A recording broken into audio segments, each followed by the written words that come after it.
Good day, and welcome to the St. Clare of Assisi rendition of Cooks for Callers. I am Father Bill Glosser. I am pastor here of St. Clare of Assisi today, and I'm here to make a traditional German staple for many German dishes called Spätzle. And it's a dish that we've been raised on and something that I think is simple enough for you to be able to make at home. Before I begin, the apron I'm wearing says Paz Anders. This was Father Andy Palaha's apron when he was pastor of Immaculate Conception Parish in St. Clair, Pennsylvania from 1984 until about 1988, where then he was transferred up to the parish in Slatington. I was ordained in 1984, and being newly ordained, as becomes customary, when pastors do 40 hours, they get all the newly ordained to come and preach their Eucharistic days, their 40-hour special occasions. And so Father Palaha, being his first parish as a pastor down at Immaculate Conception in St. Clair, invited me to come down and preach 40 hours. With that, we became very good friends. And it was a nice time. I learned an awful lot from this man. And then, sadly to say, towards the latter half of him being reassigned to Slatington, he got very ill, and I went up to Slatington before his illness got so bad that he went down to Holy Family Manor down in Bethlehem to be taken care of. Father Palaha was a fabulous man, a fabulous priest, a fabulous pastor. And sometimes we forget about the good priests in our lives. And so I wear his apron today with this rendition of Cooks and Callers to remind all of us of our need to pray for our priests, the living, the deceased, those who are sick, those who are struggling with their priesthood. I was given this wonderful gift of Mary wrapping her mantle of love around her priests. So I encourage you to intercede to Mary for all priests today and wrap us in Mary's mantle through your prayers to enable us to be the good priests that we need to be for you.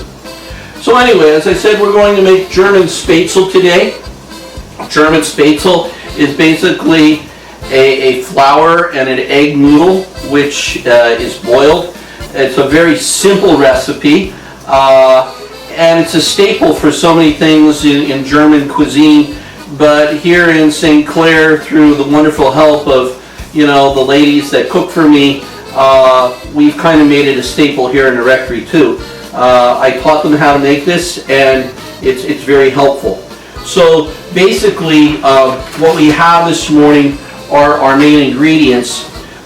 We have 4 cups of flour, and we also have 8 eggs that are beaten, and we have 2 teaspoons of sugar and 3/4 cup of salt.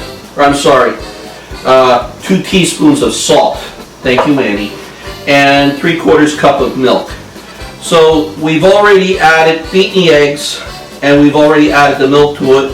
So what I'm going to do is, with my spatula, I'm going to make just a little bit of a well here within the flour.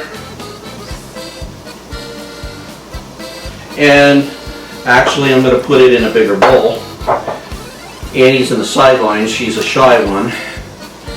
But she knows I'm going to make a mess if I do it in a small bowl. So I'm going to make a little bit of a well here in the flour mixture, and I'm going to add the eggs and the milk to this.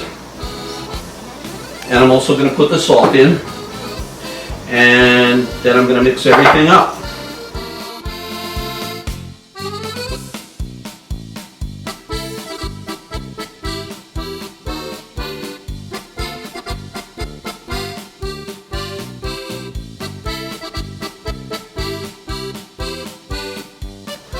So we mix this up very well, and we get a nice creamy, almost batter-like cookie batter consistency. As I said, you could use a spatula, you could use a fork the way you beat eggs, and you get it to work very well. So our batter is made. We're all set now to make the Spätzle. You can, if you really like this dish, you can go out and actually get a Spätzle maker. And this is one rendition of a Spätzle maker. It actually fits on the lid of this pan, and with this scraper you're going to put some of the batter down, and you're just going to vigorously go back and forth over these holes to get it to dump into the water. This is a brand new spätzle maker that I just bought. That's great, but you really got to work quick or the batter will harden on the top of it. So basically here we have another grater, very similar to this, with this contraption. It's going to slide in here like this, and you're just going to go back and forth with the same idea. You want to try spätzle, you don't want to spend money, you can just get a sieve or something with some larger holes to try and put it on. We have a pot of water at a rolling boil, and we're in good shape here now. And basically what we're going to do is get another spoon.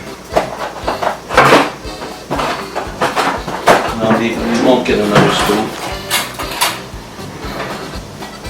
Thank you, Annie. And basically, just take the batter.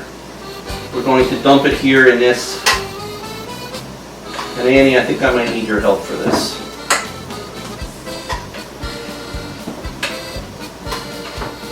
Here, take the bowl, please.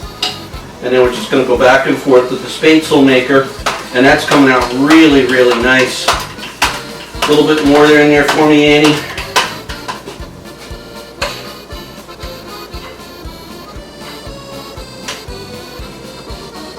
I'm very well blessed here in both of my parishes of St. Clare of Assisi and Holy Cross.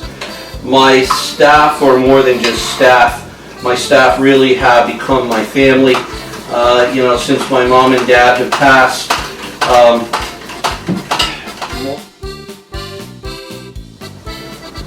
Okay, so for those of you of Eastern European descent, or even East Central Europe, most of you are big fans of pierogies. You know that pierogies are boiled, and what happens then is the pierogies go in, they drop to the bottom, and then when they rise to the top,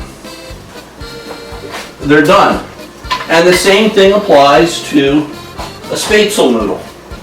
And so we're just going to give these a little bit of a stir, and we got our. And when they rise to the top, they're done.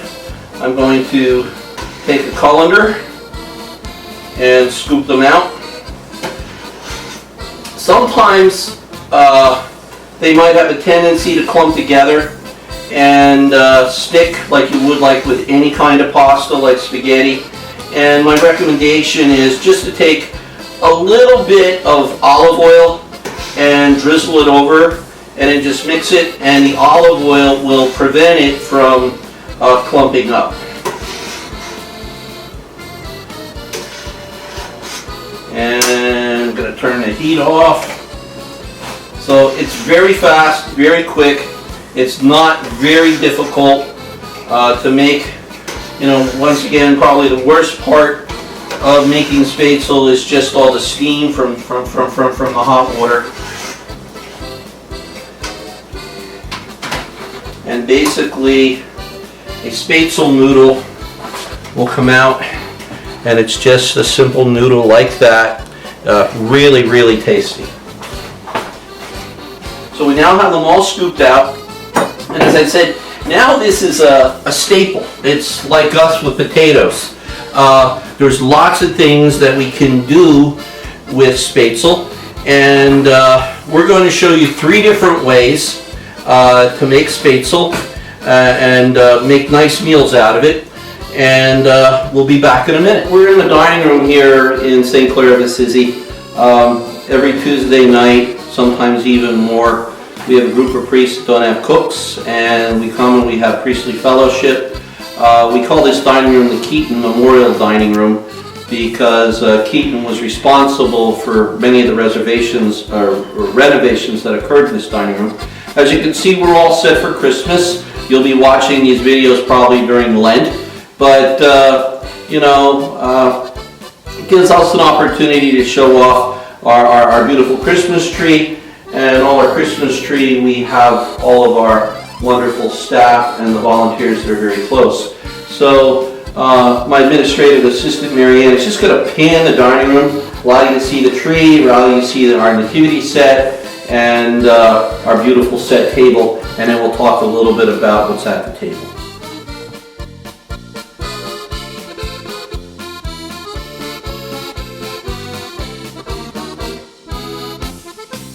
Probably the most traditional way of serving spätzle, as I said, is sort of like our rendition of meat and potatoes, like the Irish. So what we have here is a piece of chicken schnitzel or chicken cutlet, which was pounded and then dipped in egg and then fried. We have red cabbage, a sweet and sour cabbage that the Germans like very much, and then we have our spätzle covered with brown gravy. Your chicken schnitzel could be Wiener Schnitzel, which would be veal. It could be pork schnitzel, all made the same way. A nice, very hearty meal, and something very similar to what we're very familiar with eating. That's one of Annie's favorite meals. Well, not really. I'll show you Annie's favorite meal in just a second. Annie, why don't I let you explain this one? Annie's a critical care nurse in our local hospital. She's seen a lot of COVID, took care of one of the very first COVID patients here in Schuylkill County. Because of her demanding job, she doesn't get an awful lot of time to eat, and so her mainstay is soup. And so one day when I went and made spätzle, or showed Annie how to make spätzle, she said, I have an idea, and so Anne. This is chicken soup. As we know, chicken soup supposedly has medicinal healing. I would very much agree with that. But this is just regular chicken soup, chicken stock. We put some veggies in it, and then we added spätzle, and it's just an added layer to chicken soup. It's not chicken noodle soup, it's chicken spätzle, but it's delicious. Maybe you want to tell them about when you put the spätzle in. You put the spätzle in right before you're going to eat it. You don't want to put the spätzle in the broth prior, because it will just suck up all the broth. So before you're going to serve, you warm your soup. You can even warm your spätzle, but then add the spätzle right before you're ready to eat it. The last thing that we want to show you is something that we came across. It's called Schwäbische Spatzelkäse, which is German mac and cheese. It's made with Gruyere. It's made with some German Swiss, other kinds of Swiss cheeses, and it's also with fried onions, caramelized onions. Really, really good. We discovered this one year for Lent during COVID, and once again, unfortunately, I've been eating it all morning out of the pot. So really, really a nice dish. So there's spätzle 3 ways. Okay. What are you doing here? Hey, you know what goes great with gourmet meals like this? Candy from Holy Cross. Wait a minute, Terry. Wait a minute. Terry, this is St. Clare of Assisi. So anyway, a little bit of fun. You saw the candy making video from Holy Cross. They actually get a twofer, so the candy angels up at Holy Cross, you better really like me for Christmas this year. No, only kidding. You saw a great meal that we made, 3 different meals. We're going to have a great lunch today. And on behalf of all of us here at St. Clare of Assisi and Holy Cross Parish, we want to wish you all the best. And we thank you for this opportunity to participate with us in Cooks for Collars. And we say, Mary, Mother of all priests, pray for us. Oh, Mary Ann.